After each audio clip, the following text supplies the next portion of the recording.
This video is all about setting up vendors and ensuring that they are set up correctly at the company level as well as at the employee level.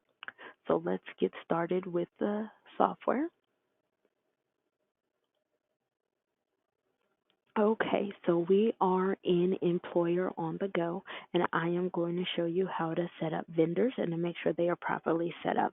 Before we get started with that, vendors are third parties other than tax agencies that you want your payroll provider to send payments to on your company's behalf. So let me give you examples of vendors.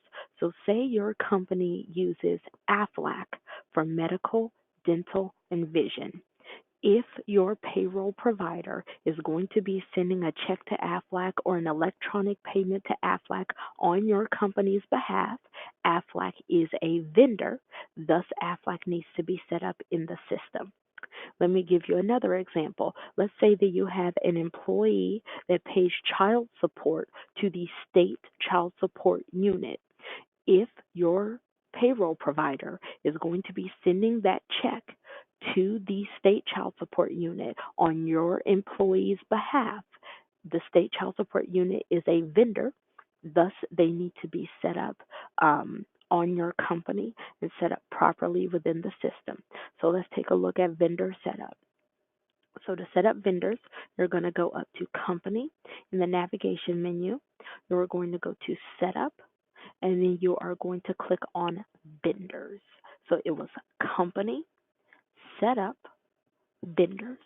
If you do not have this available, that simply means your payroll provider has restricted your access to vendors, thus, they want to be the ones to set up your vendors for you. So that's not a big deal. It just means that you would email or call your payroll provider and let them know you have a new vendor that needs to be set up. Okay, but if you do have access and you have a new vendor that you need to add, go ahead and click on vendors.